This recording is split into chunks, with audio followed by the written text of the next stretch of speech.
Para a gente entender a política hoje em dia, não dá para ficar só ouvindo as palavras, não. A gente precisa mergulhar num universo que é muito, mas muito mais poderoso. O dos símbolos, dos gestos, das narrativas.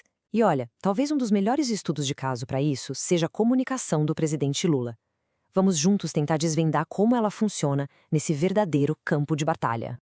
E ó, antes de mais nada, é super importante deixar claro, toda essa explicação que a gente vai fazer aqui é baseada numa série de análises brilhantes do site Código Aberto.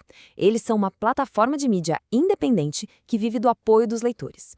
Então, se você curtiu o que vai ver, considere apoiar o trabalho deles. A chave Pix é essa aí, códigoaberto.net@gmail.com. Vamos começar com uma pergunta que parece simples, mas que na verdade revela muita coisa. Você já reparou que é muito, muito raro ver o Lula sendo filmado ou fotografado bebendo um copo d'água? Pois é, isso não é por acaso. É nosso ponto de partida para entender uma estratégia de comunicação que é bem complexa e, acima de tudo, muito intencional. E tudo começa no lugar mais básico de todos. Na comunicação do Lula, o próprio corpo dele é o primeiro e talvez o mais íntimo campo de batalha onde as disputas simbólicas acontecem. Cada gesto, cada pausa, até o que ele veste, tudo conta uma história. A história da água invisível, por exemplo, tem uma origem bem específica. Nasce de uma ferida, lá de 2004, quando um artigo no New York Times usou o consumo de álcool para criar uma caricatura, a do cachaceiro. E isso virou uma arma política usada contra ele por anos a fio. A lição foi dura, mas foi aprendida. Na política, até um simples copo d'água pode ser transformado em munição pelo adversário. E é aqui que a análise do Código Aberto aponta para um duplo padrão fascinante. Para o Lula, um operário que veio do Nordeste, a simples insinuação sobre bebida virou um estigma que persegue ele até hoje. Já para o Rodrigo Janot, ex-procurador-geral da República, a confissão de alcoolismo que ele fez em livro foi tratada pela mídia como um drama íntimo. A diferença, como sugere a análise, não está no ato em si, mas na lente de classe e de origem que enquadra cada um deles. Mas essa guerra simbólica não para no corpo, não. Ela vai além. Ela se estende para os objetos. E é aqui que a gente entra de cabeça na batalha dos símbolos, onde cada item que o Lula usa vira uma extensão da mensagem política que ele quer passar. E essa batalha, olha, não é de hoje. Existe um padrão muito claro que se repete ao longo do tempo. Em 2004, foi o álcool.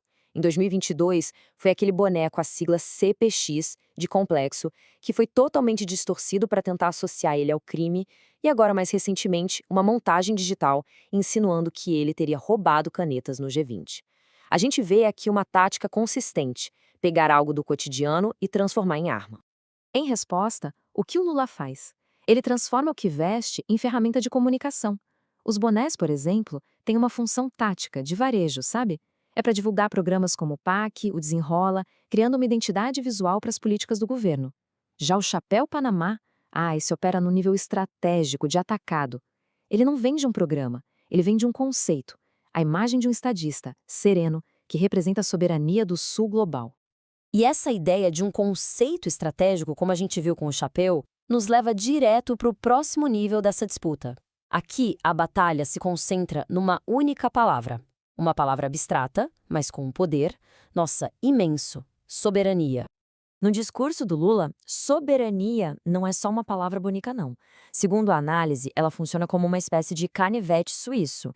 Ela ativa a memória popular de resistência, organiza a reação política contra qualquer ameaça de fora e, ao mesmo tempo, serve como uma forma de pedagogia, de ensinar sobre o valor da autonomia do país. Tá, legal. Mas como é que essa ideia abstrata vira ação na prática? Vamos ver agora como esse conceito de soberania foi usado como um contra-ataque poderosíssimo diante de uma pressão externa bem concreta. O palco para isso foi montado quando Donald Trump ameaçou impor tarifas de 50% contra o Brasil. A desculpa oficial era defender o Jair Bolsonaro, mas a análise aponta que tinha mais coisa em jogo, como uma retaliação a decisões do STF que afetaram negócios do Trump e também a postura mais autônoma do Brasil no cenário global. A resposta do Lula foi curta, direta e viralizou na hora. Essa frase "não cabe ao presidente dos Estados Unidos defender o pai de ninguém" simplesmente tirou o debate do campo técnico-econômico e jogou para o campo do orgulho nacional, da ironia. Ela inverteu o ataque e mobilizou um sentimento popular de defesa do país. E a reação popular foi tão forte que, quando os Estados Unidos ameaçaram investigar o Pix, o governo lançou aquela campanha "O Pix é nosso, my friend". Isso aqui é um exemplo perfeito da estratégia em ação. Você pega uma ameaça externa e transforma num momento de união nacional, usando o humor e a linguagem das redes sociais para fazer pedagogia política sobre soberania tecnológica. Genial! E aí, o conceito de soberania deu mais um passo. Saiu das ruas e entrou de vez na arena jurídica. O ministro Alexandre de Moraes do STF, ao tomar medidas contra a interferência externa, enquadrou a questão como um atentado à soberania.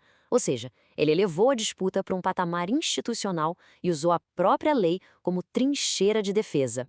Agora, a gente vai para a camada final, a mais profunda de toda essa análise. Qual é, afinal, o código-fonte cultural que está por trás da resiliência e do estilo de comunicação do Lula? A resposta, segundo o código aberto, está num arquétipo. A análise nos apresenta um arquétipo central para a gente entender tudo isso. O véi nordestino. E aqui, véi não tem a ver com idade, tá? É sobre ser uma entidade. É a figura daquele migrante que sobreviveu a tudo, que carrega a terra dele, as origens, dentro de si, não importa onde ele esteja. É um símbolo puro de resiliência, de sabedoria e, por que não, de teimosia. E o Lula incorpora, de forma muito consciente, essas características.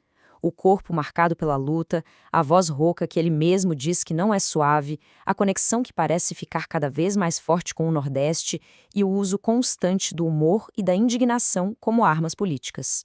Ele não tenta se encaixar em um molde, pelo contrário, ele reforça o arquétipo do qual ele faz parte. Essa citação do analista político Arnóbio Rocha resume essa ideia de um jeito perfeito. É sobre um vínculo com as origens que não se apaga, que é quase um DNA. O Lula pode ter se tornado quem é politicamente em São Paulo, mas a sua essência, a sua linguagem, a sua força, tudo isso vem desse lugar que nunca saiu de dentro dele.